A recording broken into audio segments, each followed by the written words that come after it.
এ আল্লাহর গোলাম, এজন্যই নবীজি বলেছেন উম্মতের দল সাহাবীরা কও তোমাদের ভিতরে মুফলিস কে, তোমাদের ভিতরে গরিব কেডা, মিসকিন কেডা? সাহাবীরা কয় লা দিরহাম লাহু ওয়ালা দিনারা, যার টাকা নাই পয়সা নাই সেই তো হলো আমাদের ভিতরে সবচেয়ে গরিব, সবচেয়ে বড় অসহায়। আমাদের ভিতরে সবচেয়ে সেই তো হলো মিসকিন, যার পয়সা নাই, টাকা নাই, ঘর নাই, বাড়ি নেই, সেই তো হলো আমাদের ভিতরে সবচেয়ে বড় অভাবী, সবচেয়ে বড় মিসকিন, সবচেয়ে বড় অসহায়। নবীজি বলেন না, যার টাকা নেই, পয়সা নেই, ঘর নেই, বাড়ি নেই, সে তোমাদের মধ্যে অভাবী নয় গো, সে তোমাদের মধ্যে সবচেয়ে বড় অসহায় নয়। সবচেয়ে বড় মুফলিস হলো ওই মানুষটা, যেই মানুষটার টাকা পয়সা ছিল, দুনিয়াতে দ্বন্দ্ব সবই ছিল, আল্লাহর রাস্তায় সে অনেক টাকা পয়সা দান করছে, মসজিদে গিয়ে নামাজ পড়ছে, বছরে বছরে হজ করছে, উমরা করছে, পাহাড় পরিমাণ নেকি লইয়া আল্লাহর সামনে হাজির হয়েছে, কিন্তু ওই মানুষের যে হক নষ্ট করেছে দুনিয়ায়, ওই মানুষগুলার হক দিতে শুরু করবে, হক দিতে শুরু করবে। কারণ কিয়ামতের ময়দানে একমাত্র চলবে নেকি, পয়সা চলবে না, রুপি চলবে না, ডলার চলবে না, পাউন্ড চলবে না। হাসরের মাঠে জমি জমা দিয়েও বদলা নেওয়া যাবে না। হাসরের মাঠ শুধুমাত্র চলবে নেকি। আমরা তো দুনিয়াতেও দেখি বাংলাদেশের টাকা ইন্ডিয়ায় চলে না, ইন্ডিয়ার টাকা পাকিস্তানে চলে না, পাকিস্তানের টাকা সৌদি চলে না, সৌদির টাকা লন্ডন চলে না, লন্ডনের টাকা আমেরিকায় চলে না। যার যার এলাকায় যেটা চলে এটাই চলে। হাসরের মাঠ আল্লাহ পাক এইভাবে সাজায় রাখছে, বান্দারে দুনিয়াতে তুই যার টাকা মাইরা খাইছো, দুনিয়াতে তুই যার জমি দখল করে নিছো, হাসরের মাঠে যদি ওই টাকা দিতেও চাস, সিস্টেম নেই। সুবহানাল্লাহ জোরে। তোর টাকা, তোর পাউন্ড, তোর ডলার এখানে ওকে, এখানে কোনো চলে না। এরপরেও বলেন কোনো টাকা পয়সা লইয়া কেউ কবরে যায়নি? জোরে বলেন। জমি জমা লইয়া, হ্যাঁ, 4 আঙ্গুল জমি দখল করে নিছো, আর রসুল বলেন 7 তবক জমিন তোমার গলাত আল্লাহ হাসরের মাঠে লটকাই দিব। 4 আঙ্গুল জমি দখল করছো একজন দুর্বলের। ইত্তাকি দাওয়াতাল মাজলুম ফাইন্নাহু লাইসা বাইনাহা ওয়া বাইনাল্লাহি হিজাব। সালাসাতুন দাওয়াতুম মুস্তাজাবাতুন লা শাক্কা ফীহ, দাওয়াতুল মাজলুম ওয়া দাওয়াতুল মুসাফির ওয়া দাওয়াতুল ওয়ালিদি আলা ওয়ালাদিহি। আল্লাহ নবী বলেন 3 ব্যক্তির দোয়া বদদোয়ার সাথে সাথে আল্লাহর দরবারে কবুল হয়ে যায়। একজন হলো মজলুম, সমাজে দুর্বল মানুষ, যেই দুর্বল মানুষটার সমাজে কোনো টাকা ছিল না, পয়সা ছিল না, সম্পদ তার কম ছিল, গোষ্ঠীও তার ছোট ছিল, লোকজন তার ছিল না, না না তার অনেকগুলি ছেলেও নাই, পাশে দাঁড়াইবার মতো কেউ নাই, আবার ক্ষমতাও নাই। এই লোকটার উপরে তুমি সবল মানুষটাই জুলুম করেছ, তারে কথা দিয়ে আঘাত করেছ, হাত উঠে আঘাত করেছ, অথবা তার জমি জমা দখল করে নিছ। কারণ সে দুর্বল, সে তার পক্ষে কেউ দাঁড়াবে না। এই অবস্থায় তুমি যে তার উপরে জুলুম করেছ, মনে রাখবা নবীজি বলেন এই দুর্বল মানুষটা দুনিয়ার আদালতে মামলা দেয় না, মেম্বারের কাছেও মামলা নিয়ে যায় না, চেয়ারম্যানের কাছেও যায় না, এমপির কাছেও যায় না, যায়ও যদি মামলা পায় না। কারণ হলো দুর্বলের পক্ষে কেউ নাই, মানুষ সবলের পিছে পিছে ঘুরে, ঠিক কিনা? জোরে হও। পয়সা যার আছে, লোক তার আছে, ঠিক না? ক্ষমতা যার আছে তার পিছে লোক আছে। দুর্বলের পক্ষে কেউ নাই, দুর্বলের পক্ষে কথা কওরা কেউ নাই। এজন্য দুর্বল মানুষ সমাজে সে যদি নির্যাতিত হয়, মজলুম হয়, তাহলে সে কারো কাছে যে বিচার পায় না, তার পক্ষে কেউ কথা বলে না। এজন্য সে থানা গিয়ে মামলাও দেয় না, দারোগায়ও তার মামলা নেয় না, কারণ পয়সা কম পাইব। এই দুর্বল মানুষটা যখন আল্লাহর আদালতে মামলা দেয়, চোখের পানিটা ফালায় যখন কই মালিক আমি মেম্বারের কাছে গিয়েও কোনো মামলা পাই নেই, চেয়ারম্যানের কাছে গিয়েও আমি বিচার পাই নাই, আদালতে গিয়েও আমি বিচার দায়ের করতে পারি নাই। মালিক দুনিয়ার আদালত আমি বাদ দিয়ে দিলাম, আমার উপরে যে জুলুম হয়েছে মালিক তুমি সব দেখছো, আমি তোমার আদালতে মামলা বসায় দিলাম। নবী কই মামলা বসাইতে দেরি, আল্লাহর আদালতে মামলা গ্রান্টেড হতে দেরি হয় না। দুনিয়ার আদালত বড় সহজ, আল্লাহর আদালত বড় কঠিন। দুনিয়ার আদালতে জজ সাহেবরে ঘুষ দেওয়া যায়, দুনিয়ার আদালতে জজ সাহেবরে বলমাস খাওয়ানি যায়, দুনিয়ার আদালতে জজ সাহেবকে মিনিস্টার দিয়া ফোন দেওয়ানি যায়। কিন্তু বলো দেখি আল্লাহর আদালতে এই সুযোগ আসেনি? আল্লাহরে ঘুষ দেওয়ার সাহস রামসির কারো আসেনি? আল্লাহরে ফোন দেওয়ানির সহজ সুযোগ কারো আসেনি? এজন্য দুনিয়ার আদালতে কোনো না কোনো সুরতে হয়তো মামলা থেকে খালাস পাওয়া যায়, কিন্তু আল্লাহর আদালতে যার বিরুদ্ধে মামলা হবে রে যুবক, এই মামলা থেকে রেহাই পাওয়ার কোনো উপায়।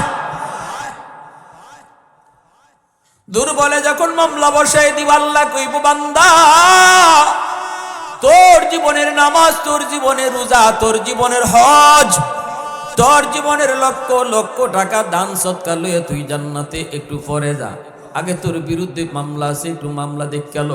তখনই দেখবো মামলার বাদী মানুষগুলা তার বিপক্ষে দাঁড়ায় আছে। তখন আল্লাহ কইব এই বিষয়টা আমার না বান্দা, আমার বিষয় হইলে তোরে আমি হয়তো কোনো উসিলায় মাফ করে দিতাম। কারণ কিয়ামতের ময়দানে আল্লাহর কুদরতি কলিজায় ৯৯ ভাগ দয়া মায়া থাকবো। আল্লাহ কোনো না কোনো উসিলায় আল্লাহ তার বান্দারে মাফ করে দিব। এমন মাফ করবার লাগি আল্লাহ পাক খালি উসিলা খুঁজবো। সুবহানাল্লাহ, জোরে বলেন। দুনিয়া তো দেখবেন জজ সাহেব আসামির পক্ষে থাকে, এটা জানেননি আপনারা? জজ সাহেব সবসময় কার পক্ষে থাকে? আসামির পক্ষে। যে কোনো একটা উসুরতনি পাওয়া যায়, কোনো একটা দুর্বলতা নি পাওয়া যায়, তারে বাঁচানি নিয়ে যায় দুনিয়ার আদালত। একই সিস্টেম আল্লাহর আদালতেও। আল্লাহর আদালতেও আল্লাহ তার গুনাহগার বন্দাদের পক্ষে থাকবো। আল্লাহ খালি উসিলা খুঁজবো, আমার বন্দারে কোন একটা উসিলায় মাফ করতাম। মাদানা মাদানা মাদানা ফাতাদাল্লা فكان قاب قوسين أو أدنى صلى الله عليه وعلى آله وأصحابه وبارك وسلم أما بعد فأعوذ بالله من الشيطان الرجيم بسم الله الرحمن الرحيم يوم يفر المرء من أخيه وأمه وأبيه وصاحبته وبنيه وقال رسول الله صلى الله عليه وسلم إنما بعثت معلما أو كما قال النبي عليه الصلاة والسلام أي حبيبي किबरियातुम पर सलाम ऐ हमारे दिल रुबा तुम पर सलाम दिल सदा कहता रहा तुम पर सलाम ऐ हबीबे किबरियातुम पर सलाम मस्जिदे अक़सा में जुमला अंबिया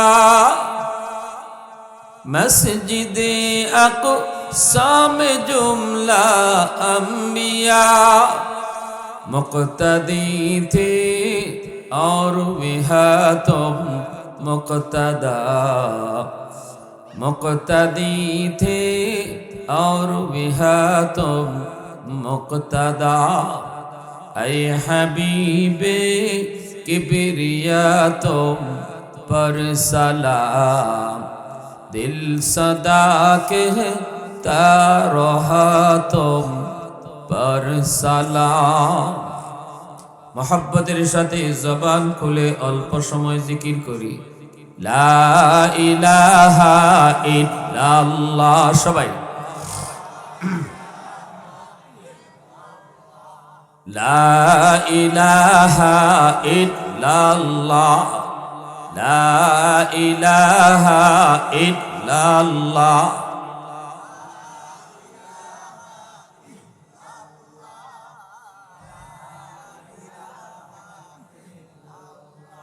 जोरे ला इलाहा इल्लल्लाह। ये जिक्र खुदा दिल में सदा रखने दिया कर और नक्श खुदा दिल में जमा रखने दिया कर। क्या जाने हो किस लम्हे कोई फजल इलाही हर वक्त दुरी क़ल्ब खला रखने दिया कर।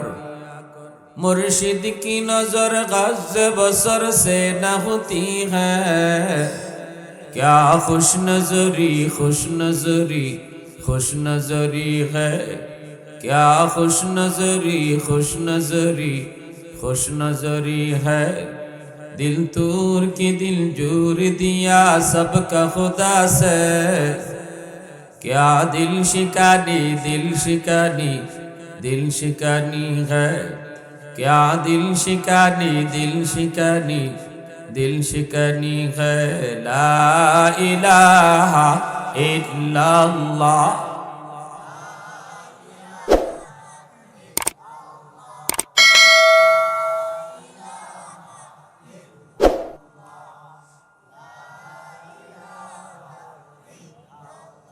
ला इलाहा इल्लल्लाहु मुहम्मदुर रसूलुल्लाह।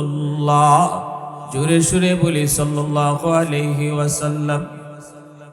ঐতিহ্যবাহী রামশ্রী গ্রামবাসীর উদ্যোগে আয়োজিত আজকে তাফসীরুল কুরআন মাহফিলের সম্মানিত সদরে ইজলাস, সভাপতি মহোদয়গণ, উপস্থিত জাতির বিবেক উলামায়ে কেরাম, অত্র এলাকার মুরব্বিয়ানে এজাম, কলিজার টুকরো যুবক, পর্দার আড়ালে পর্দানিশীন সম্মানিত মা ও বোনেরা, লম্বার সময় আপনাদের সামনে বয়ান পেশ করেছেন নন্দিত ওয়াইজ হযরত মাওলানা হাফেজ শামসুল ইসলাম জমিরি শানে রাসূল সাল্লাল্লাহু আলাইহি ওয়াসাল্লামের উপর যা কিছু আলোচনা করে গেলেন আমাদের সবাইকে আল্লাহ পাক আমল করার তৌফিক দান করুন। সবাই বলি আমিন।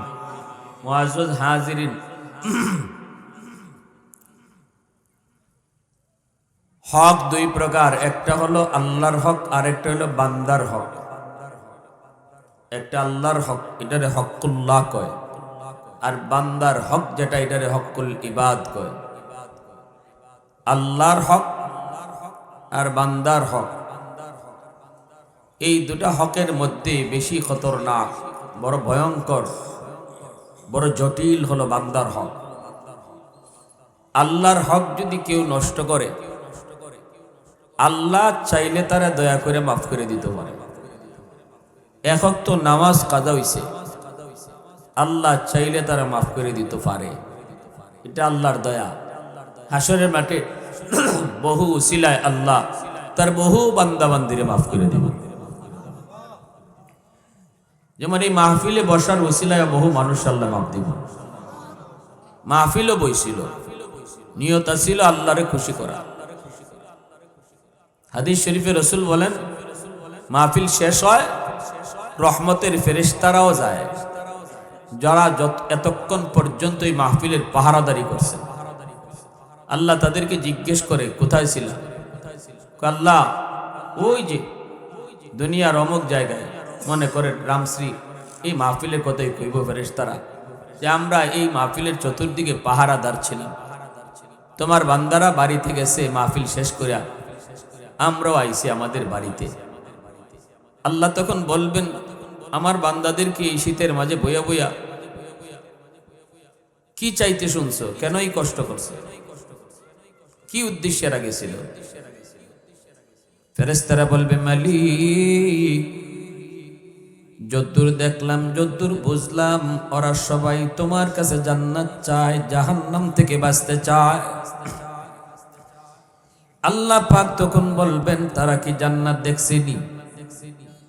ফেরেশতারা বলবে না গো মালিক, ওরা জান্নাত দেখে নাই। জাহান্নাম ওরা দেখছেনি? কয় না, জাহান্নাম ওরা দেখে নাই। আল্লাহ পাক তখন বলবেন আমার যেই সকল বান্দারা জান্নাতের সুখ শান্তি দেখলো না, জাহান্নামের আযাব গজব নিজের চোখে দেখলো না, এরপরও বসে বসে আমি আল্লাহর কাছে জান্নাত চাইলো, তোমরা ফেরেশতারা সাক্ষী থাকো আমার ওই সকল বান্দাদের জন্য আমি জান্নাতের ফয়সালা দিয়ে দিলাম। ফেরেশতারা বলবে মালিক, সবাইকে তুমি মাফ করে দিয়েছো। আল্লাহ বলবেন হ্যাঁ, সবাইরে মাফ করে দিয়েছি। ফেরেশতারা বলবে মালিক, সবাই তো ওয়াজ শোনার নিয়তে আসে নাই, নিয়ত ছিল বাড়িতে যাওয়া, নিয়ত ছিল বাজারে যাওয়া, নিয়ত ছিল আত্মীয়র বাড়িতে বেড়াইতে যাওয়া, উদ্দেশ্য ছিল তার অন্য কোথাও যাওয়া। মাঝখানে রাস্তায় ওয়াজ দেখে এসে বসে পড়ছে। আল্লাহ তুমি তারও কি মাফ করে দিয়েছ? সে তো ওয়াজ শোনার নিয়তে আসে নাই, নিয়ত ছিল তার বাড়িতে যাওয়া, বাজারে যাওয়া, ওয়াজ দেখে সে বসছে। আল্লাহ তুমি কি তাকেও মাফ করে দিবে? রব্বুল আলামিন তখন বলবি ফেরেশতারা শুন, হুমুল জালিসুলা ইয়াশকা জালিসুহুম, এটা এমন এক বরকতি মজলিস, এই মজলিসে যেই বসে আমি তারই মাফ করে দেই। প্রশংসা করব কার? একটু জোরে আওয়াজ দেয়া কন্যা কার? ওয়াহদাত কি হিফাজত नहीं बेकुवत बाजू, वहदत की हिफाजत नहीं बेकुवत बाजू, आती नहीं कुछ काम है अक्ल खुदा दा, आती नहीं कुछ काम है अक्ल खुदा दा, ऐ मर्द खुदा तुझको कुव्वत नहीं हासिल, जा बैठी किसी गार में अल्लाह को करिया, ये सच है कि बातिल की तरफदार नहीं हम, गद्दार न समझो गम गद्दार नहीं हा, फूलों की तरह नरम मिजाज अपना है नाज़र, हम तीर नहीं नेज़ा व तलवार नहीं हा, हम तीर नहीं नेज़ा व तलवार नहीं हा। মুসলমানের আওয়াজে বলি আল্লাহু আকবার। আমার ভাইরা বন্ধুরা জন্য বলতেছিলাম, যুবক একটু দিলটা নরম করে কথাগুলি বোঝার চেষ্টা করো। এই মানুষগুলাকে আল্লাহ পাক মাফ করে দিবে। শহীদ আল্লাহ রাস্তায় শাহাদত বরণ করেছে, তারও আল্লাহ শাহাদতের কারণে মাফ করবে। কিন্তু আল্লাহ যতই মাফ করবে সব মাফ করা হবে আল্লাহর।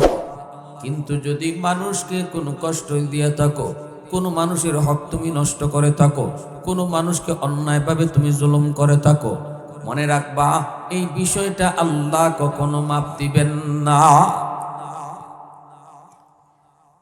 পরিষ্কার আল্লাহ বলবেন, বান্দা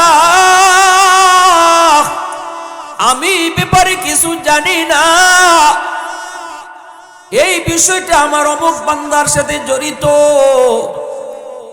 দুনিয়াতে মার হক নষ্ট করেছো, বাবার হক নষ্ট করেছো, স্ত্রীর হক নষ্ট করেছো, ভাইয়ের হক নষ্ট করেছো, প্রতিবেশীর হক মাইরা খাইছো, গ্রামের মানুষের হক মাইরা খাইছো, অমুক মানুষের তমুক মানুষের। আল্লাহ পাক বলবে বিষয়টা আমার না, বিষয়টা যার তার সাথে তুমি মামলা ডিসমিস করো। ওই দিন ওই মানুষটার সাথে মামলা ডিসমিস না কইরা কোনো মানুষ তার জীবনের নামাজ, তার জীবনের রোজা, তার জীবনের হজ, তার জীবনের উমরা, তার জীবনের লক্ষ লক্ষ টাকা দান সদকা, এগুলা লইয়াও সে জান্নাত পাবে না যতক্ষণ পর্যন্ত মানুষের মামলা ডিসমিস না হবে। কঠিন বিষয়টা, কঠিন। আল্লাহ পাক সাফ সাফ জানাই দিবে, আমি জানি না।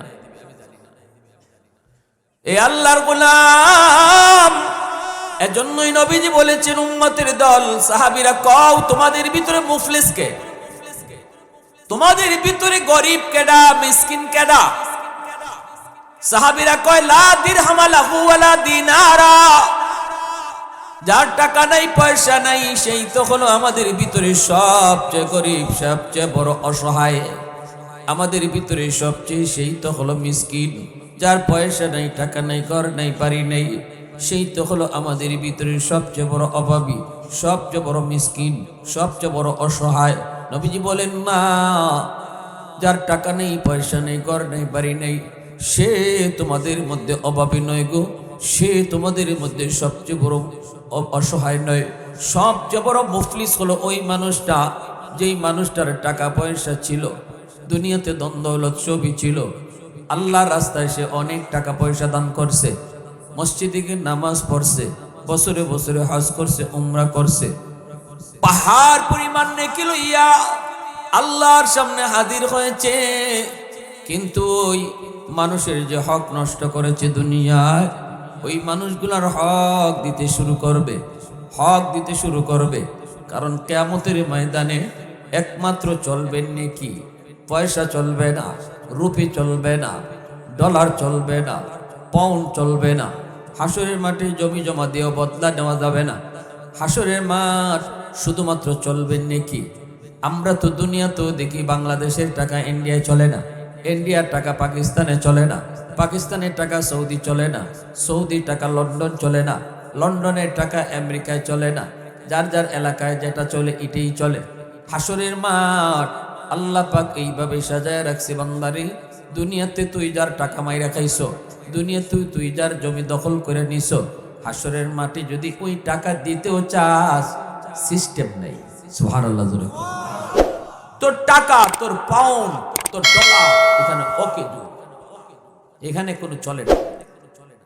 এরপরেও বলেন কোনো টাকা পয়সা লইয়া কেউ কবরে যায়নি? জোরে বলেন। জমি জমা লইয়া, হ্যাঁ, 4 আঙ্গুল জমি দখল করে নিছো, আর রসুল বলেন 7 তবক জমিন তোমার গলাত আল্লাহ হাসরের মাঠে লটকাই দিব।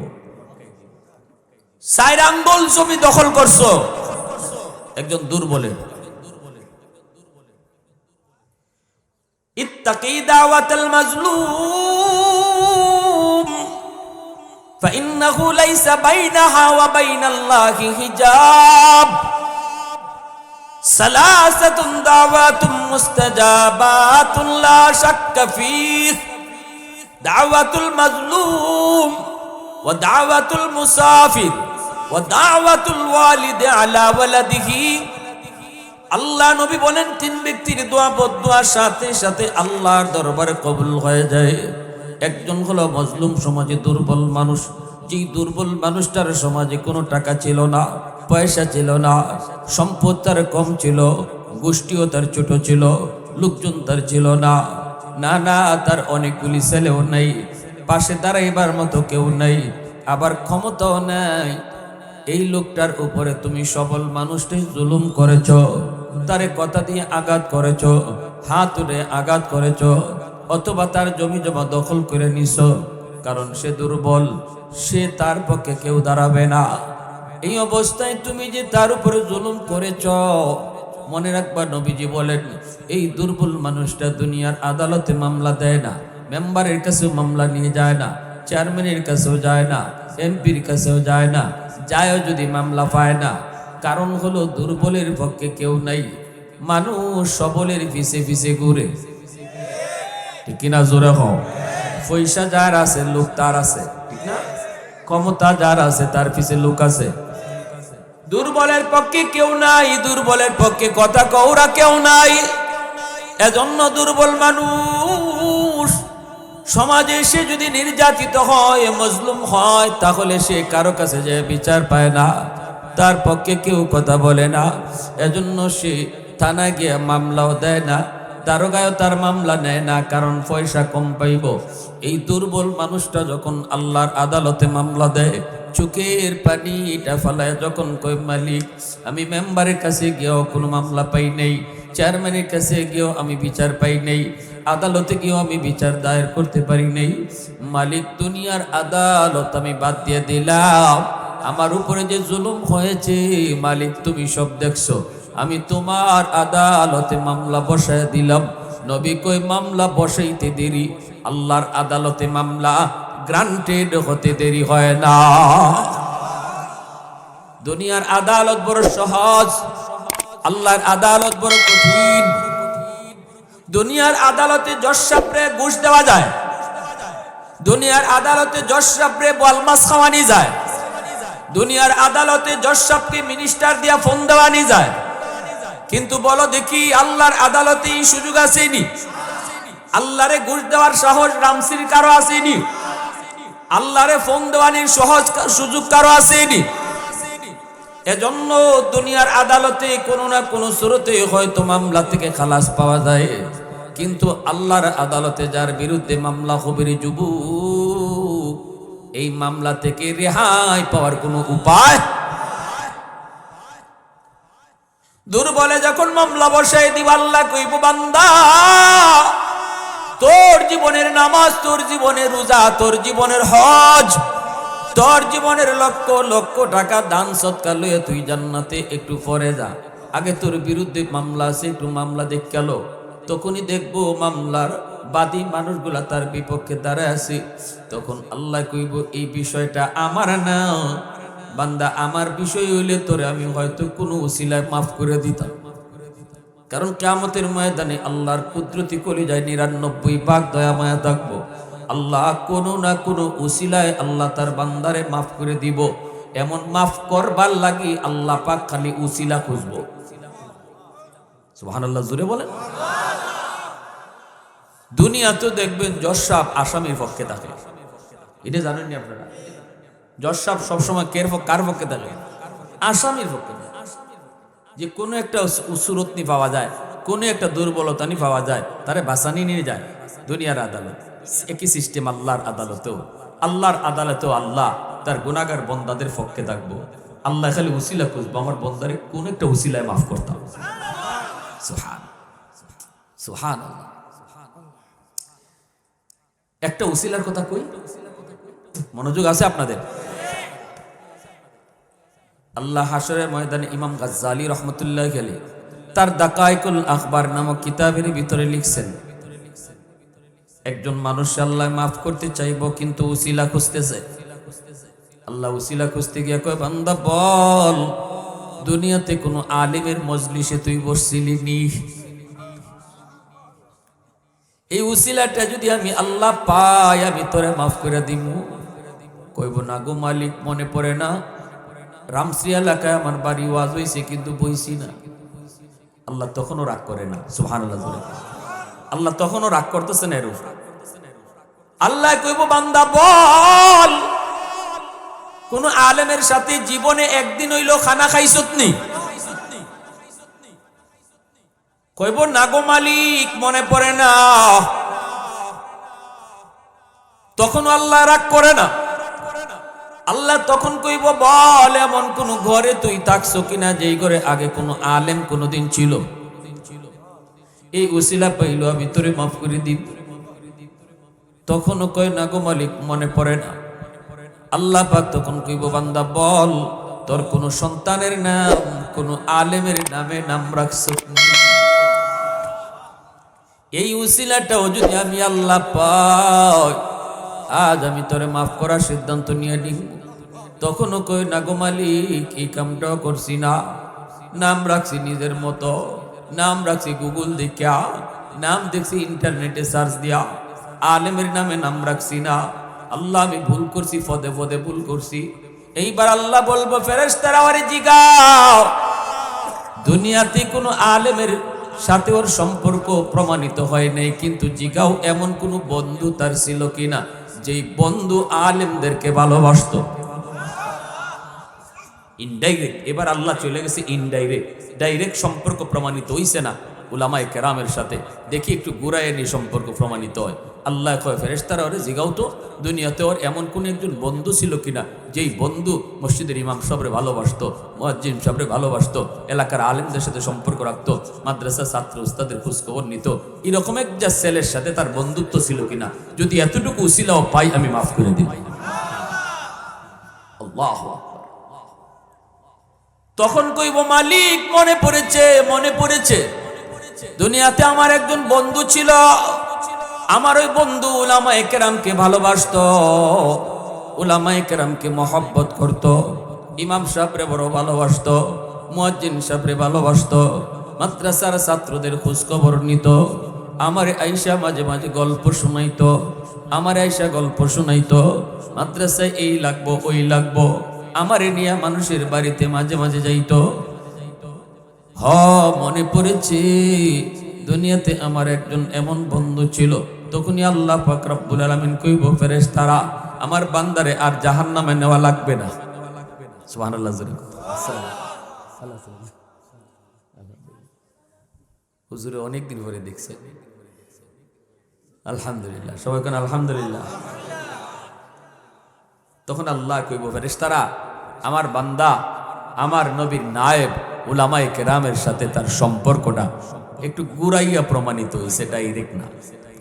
যাও এই উসিলায় আমি আল্লাহ হাসরের মাঠে তারে মাফ করে দিলাম। প্রশংসা করব কার? এই পিছনে বাইরা জোরে আওয়াজ দিয়া কও, এতটুকু উসিলায় যে আল্লাহ মাফ করে দিব, ই আল্লাহর প্রশংসা করবেন না? কার প্রশংসা করব? আলহামদুলিমান কাদ্দারা খাইরাও ওয়া খাবালা, আলহামদুলিমান কাদ্দারা খাইরাও ওয়া খাবালা, ওয়া শুকরু লিমান সাওয়ারা হুসনাও ওয়া জামালা, ফারদুন সামাদুন আন সিফাতিন খালকি বারিউন, রাব্বুন আযালিয়ুন খালাকাল খালকা কামালা, লা জিদ্দা ওয়ালা নিদ্দা ওয়ালা হাদ্দা লিমাওলা, লা জিদ্দা ওয়ালা নিদ্দা ওয়ালা হাদ্দা লিমাওলা, আল আনা কামা কানা ওয়ালাম ইয়ালকা যাওয়ালা, আল আনা কামা কানা ওয়ালাম ইয়ালকা যাওয়ালা। মুহাব্বতের সাথে বলেন আল্লাহু আকবার। আমার ভাইরা বন্ধুদের জন্য বলতেছিলাম, আল্লাহ পাক রব্বুল আলামিন হাসরের ময়দানে আল্লাহ পাকের কুদরতি কলিজার মধ্যে 99 ভাগ দয়া মায়া থাকবো। আল্লাহ পাক রব্বুল আলামিন তার গুনাহগার বান্দা বান্দির পক্ষে থাকবো, কোনো না কোনো সুরতে তার বান্দারে মাফ করতে পারে কিনা। এজন্য বান্দার হক যদি তুমি আল্লাহর হক যদি তুমি নষ্ট করে থাকো, নামাজ পড়ো নেই, রোজা রাখো নেই, যদি তোমার দিলের ভিতরে অনুতপ্ত থাকে, তুমি যদি আল্লাহর কাছে কান্দো, তুমি যদি আল্লাহর কাছে কো আল্লাহ ভুল করে ফেলেছি, আল্লাহ পাক রব্বুল আলামিন কোনো না কোনো সুরতে তোমাকে ওসিলায় আল্লাহ মাফ করে দিব। কিন্তু যদি তুমি দুনিয়ায় ভাইয়ের হক নষ্ট করো, বোনের হক তুমি মাইরা খাও, প্রতিবেশীর হক নষ্ট করে খাও, যদি তুমি এরকম ভাবে দুনিয়াতে কোনো দুর্বলের হক নষ্ট করো, দুর্বলের হক মাইরা খাও, আল্লাহ পাক রব্বুল আলামিন কিয়ামতের ময়দানে বলবে বান্দা বিষয়টা আমার না, যদি আমার হইতো কোনো না কোনো উসিলায় তোরে মাফ করতাম, যেহেতু বিষয়টা আমার অমুক বান্দার, সে তোর সামনে বাদী হয়ে দাঁড়ায় আছে, মামলা দিছে আমার আদালতে, এবার ইনসাফের বিচার হবে আমার আদালতে। মামলা যেই দে আমি আল্লাহ তার বিচারে করি, আমি মুখ চিহ্নে বিচার করি না। দুনিয়ার আদালতে মুখ চিহ্নে বিচার হয়, দুনিয়ার সমাজেও মুখ চিহ্নে বিচার হয়, দুনিয়ার সমাজ আজ সমাজ ব্যবস্থায়ও দেখা যায় গোষ্ঠী চিহ্নে বিচার হয়, দলের লোক দেখে বিচার হয় না। টেয়া খাইয়া বিচার আসেনি রামশ্রী?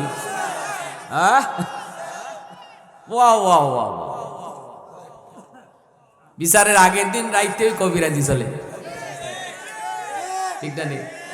500 টাকা দিয়ে আইসে, চাচা কালকে পয়েন্ট ধরাই দিও। চাচা পয়েন্ট মাথা লিয়ে ঘুরে, পয়েন্ট লইয়া লইয়া চাচা খায়, ঠিক না?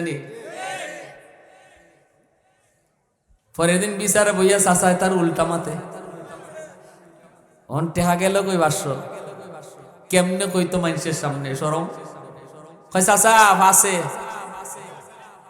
ফাঁসে, মানুষে যাতে না বুঝে চাচা কয় কি করবো তোর ভাসে ঠেলায় নেগা দশে, মানে তুই যখন দিয়া গেছো আমারে 500, এরপরেই রাত্রে লই আইছে 1000। আমি ভাসের কথা কইব না 10-এর কথা কইব? ওই 10-এর কথা, এমন 10-এর কথা কয় না চাচা হল রেডি থেকো, চেঁচা আছে আল্লাহর দরবারে, আসেনি না নাই? ভালো করে বিচার আচার আল্লাহ সব রেডিয়া করায় না, বিচার সবাই পারে না। আল্লাহ যারা বিচার করে এরার মাথার মধ্যে কিছু অতিরিক্ত জ্ঞান দেয়। এই যে অতিরিক্ত জ্ঞানটা আল্লাহ দিছে, এটা অতিরিক্ত নিয়ামত। এই নিয়ামতের হিসাবটা আল্লাহ করায় গন্ডায় নিব। তোরে যে আমি আল্লাহ বিচার আচার করার একটা আলাদা জ্ঞান দিছিলাম, এই নিয়ামতটা তুই কোন কাজে লাগাইছ ক, তখন ওই 5 আর 10 হিসাব হইব, ঠিক কিনা জোরে কও?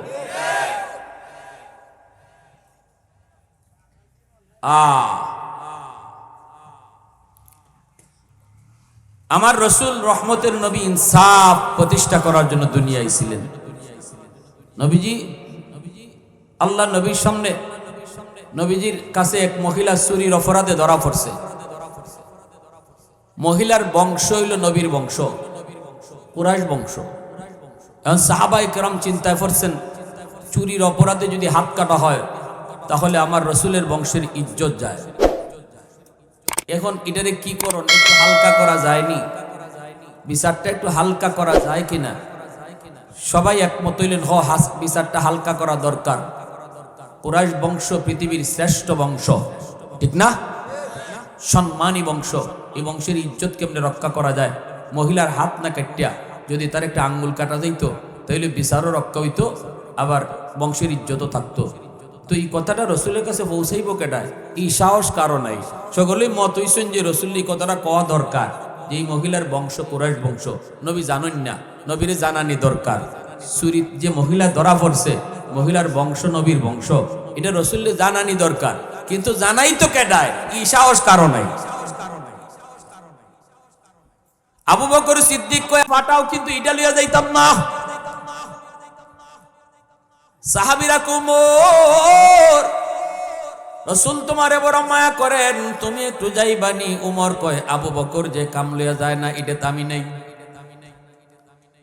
ও উসমান, তুমি নবীর জামাই, নবীর জামাতা, একটু যাইবাইনি। উসমানে কয় অসম্ভব। আলী তুমি যাইবাইনি? কয় আমি তো আগেই নেই, আমি তো নবীর গরু খাইয়া বড় হইছি, আবার আমার অত বড় সাহস নেই, আমি গিয়া এই কথা কইতাম? সম্ভব না, কেউই যাইতে রাজি নেই। সাহাবীরা কয় তাহলে এক কাম করো, একটা ছোট বাচ্চা নিফাও দেখো, একটা ছোট বাচ্চা, যদিও বয়সে ছোট কিন্তু একটু বুঝ আছে, একটু কথা শিখাই দিলে কইতে পারবে। এরকম একটা বাচ্চা খুঁজো, দেখো পাওনি? খুঁজতে খুঁজতে কয় এমন একটা বাচ্চা দরকার যে বাচ্চারই রসুল বড় মায়াও করেন। নবী তো এমনি ছোট বাচ্চাদেরকে মায়া করতেন, ঠিক না? নি, কারণ ছোট ছোট বাচ্চারা নিষ্পাপ, এরা মাসুম, ফেরেশতা সমতুল্য। এক হাদিসে কুদসিতে আল্লাহ বলছেন, এই শিশু বাচ্চাদের উসিলায় আল্লাহ আমার আপনার মতো গুনাহগার হলে খাওয়াইতেছে।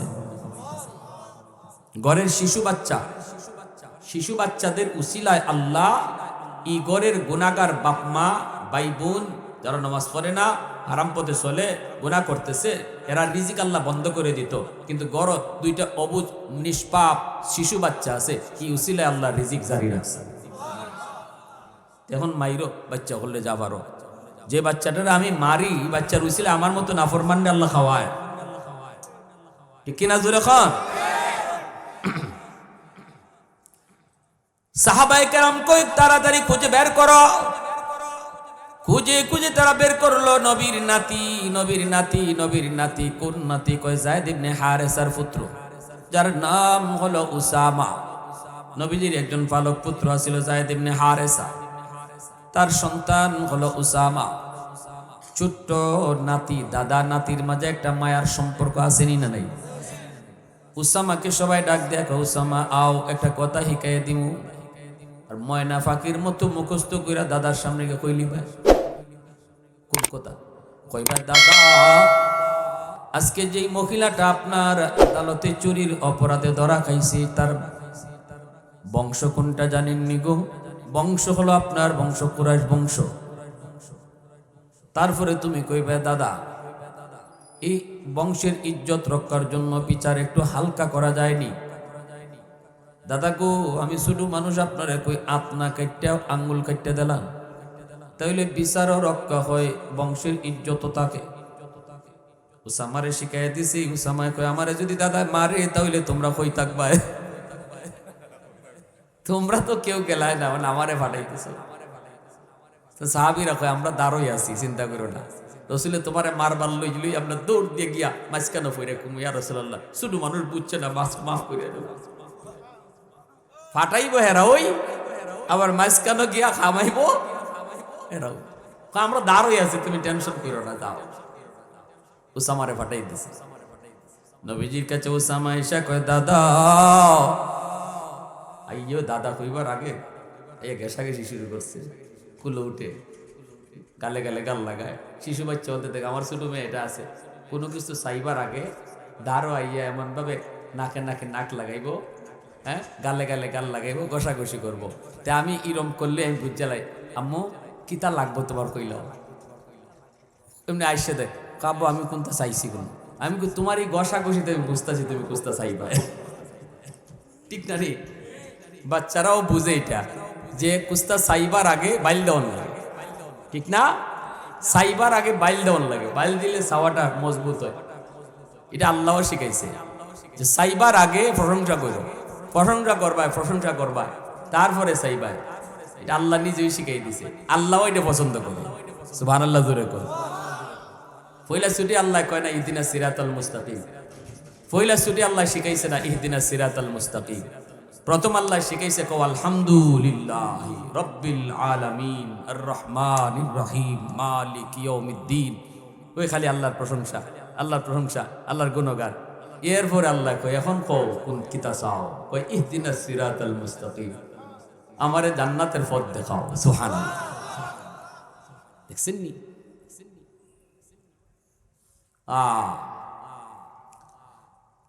কিছু চাইতে হইলে, কিছু পাইতে হইলে কিছু দিতে হয়, ঠিক না নি? বাপ মার কাছ থেকে যদি আপনি দোয়া পাইতে হয়, তাইলে বাপ মার সাথে খারাপ আচরণ করলে দোয়া আইব কোনোদিন? বাপ মার সাথে ভালো আচরণ করলে তো দোয়া আইব। আলেম ওলামার কাছ থেকে আপনি দোয়া নিতেন, বেয়াদবি করলে আইব? আলেমদের সাথে চললে, তাদেরকে সম্মান করলে দোয়া আইব। উসামা যায় কয় দাদা, নবী কয় কিতা কইতে কইলাও? কয় দাদা এই যে মহিলাটা চুরির অপরাধে ধরা পড়ছে, জানেননি তার বংশ কোনটা? নবী কয় বংশ দিয়ে আমার কি দিত?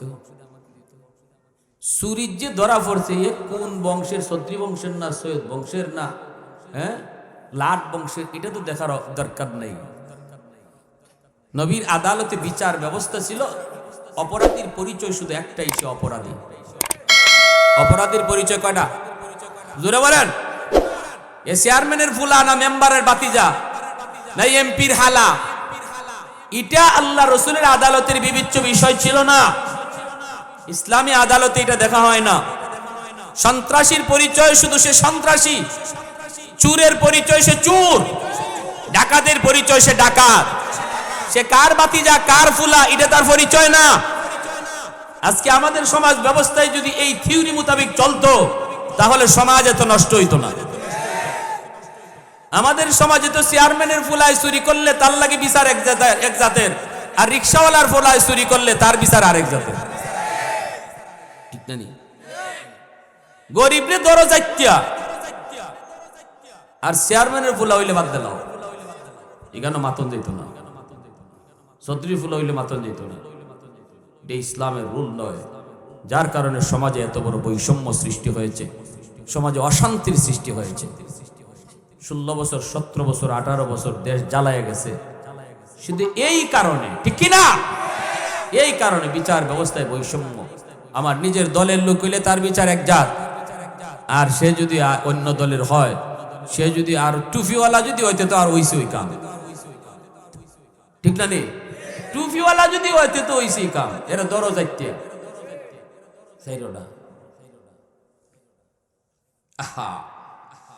অতীতের বহু জাতিকে আল্লাহ ধ্বংস করে দিছে শুধু বৈষম্যমূলক বিচার ব্যবস্থার কারণে।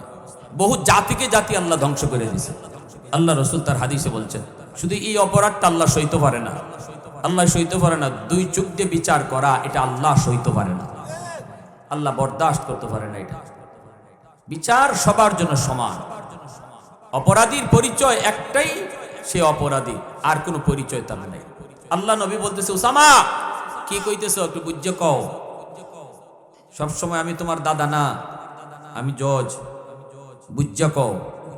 দাদা এক সময় আর জজ আর এক সময়, তাও তো নাতি তো দাদা, ও দাদা ইজ্জত যাইব আপনার বংশের, আত কাটলে আঙ্গুলটা কাটলে ইজ্জত রক্ষা হইব, বিচার হইব। কি কইব উসামা এই কথাটা? রসুল গুসায়, নবীজির চেহারা লাল হয়ে গেছে। আল্লাহ রসুল বসা থেকে দাঁড়ায় গেছেন কাঁপতে কাঁপতে। অথচ আদরের নাতি। আমার আপনার নবী, রহমতের নবী, দয়ার নবী জীবনে সহজে, এত সহজে রাগ করেন না। নবীজি এত সহজে রাগ হন না। নবীজির নিজের ব্যক্তির উপরে আক্রমণ হলে নবী রাগ করেন না, কিন্তু এই কথায় রসুল এত রাগ করছেন, বসা থেকে দাঁড়ায় গেছেন। এবার আল্লাহ নবী দাঁড়ানো মাত্রই সাহাবায়ে কেরাম বাপ বুঝা দৌড়ে আইছেন। আইয়ে গো ইয়া রাসূলুল্লাহ, শুধু মানুষ বুঝে না। আল্লাহ নবী কই, এটা আমার উসামার কথা না, এটা তোমরা হিকাই দিছো, এটা হিকান্না কথা। এ সাহাবীরা শুনো, ভালো করে শুনো, আমি মুহাম্মদুর রাসূলুল্লাহর কথাটা শুনো। আল্লাহ আমাকে দুনিয়াতে ইনসাফ প্রতিষ্ঠা করার জন্য দুনিয়া পাঠাইছে, বৈষম্যমূলক বিচার ব্যবস্থা দূর করার জন্য আল্লাহ আমারে দুনিয়া পাঠাইছে। আল্লাহ পাঠাইছে দুনিয়াতে ইনসাফ প্রতিষ্ঠা করতাম, সঠিক ন্যায় বিচার প্রতিষ্ঠা করার জন্য আল্লাহ আমাকে দুনিয়া পাঠাইছে। ভালো করে শুনো, শুধু আমার বংশের নারী না, যদি আমার কলিজার টুকরা মেয়ে ফাতেমাও চুরির অপরাধে ধরা পড়তো, আমি নবীর বাপ হইয়া তার হাতটা কেটে দিতাম। একটু আওয়াজ দেয়া কন্যা সুবহানাল্লাহ, আর একটু জোরে কন্যা সুবহানাল্লাহ। ওয়াল্লাইলু মিহি জুলফে মুহাম্মদ কাতারান্নুম, ওয়াশ-শামসু মির খুসারায়ে আহমদ কাতারান্নুম, ওয়াল ফজর মিহি সুবহে রিসালাত কি বেশারত, ওয়াল আসর মিহি দৌরে নবুয়ত কি বেশারত, हर फूल में रूए मदीना का तबस्सुम, शाखों की लचक में बेक़दा का तकल्लुम, यासीन से मौला ने कभी उनको पुकारा, हामीम को भी और कभी तासीन इशारा, ये रमज़ों के कुछ आशिक़ माशूक़ के माबैन, समझा है जिन्हें खल्क़ों में अक्सर वर कौनैन, समझा है जिन्हें खल्क़ों में अक्सर वर कौनैन। मुसलमानेर आवाज़े बोलें अल्लाहु আকবার, আরো জোরে কোন আল্লাহু আকবার। এজন্য আমার বারা বন্ধুরা, জুলুম আল্লাহ বরদাস্ত করে না রে যুবক। সমাজের দুর্বল মানুষের উপরে জুলুম করবা না, কারণ দুর্বল যদি আহ কয়, আল্লাহর আরশটা কাঁইপা উঠে। আল্লাহ পাক রব্বুল আলামিন কয়, দুনিয়ার আদালতে যার বিচার নাই, আমি আল্লাহর আদালতে তার 100-এর 100 বিচার। দুনিয়ার আদালতে যার বিচার রাখে না, আল্লাহর আদালতে বিচার বইতে দেরি, বসতে দেরি হয় না। এজন্য মনে রাখবা, বুদ্ধিমান কখনো দুনিয়ার মামলা আল্লাহর আদালতে নিয়ে উঠে না। বুদ্ধিমান দুনিয়ার মামলা দুনিয়াতেই ডিসমিস করে নেয়, আল্লাহর আদালতে নিয়ে কখনো মামলা নিয়ে উঠে না, দুনিয়াতেই ডিসমিস করে ফেলে। কারণ হলো ওই দিন দুর্বল মানুষটা যখন মামলা বসায় দিব, ও মালিক আমার 4 আঙ্গুল জায়গা শিং টিল্লা লয়ে গেছি গা, আল্লাহ আমার জমির আইল কেটটা লয়ে গেছি গা,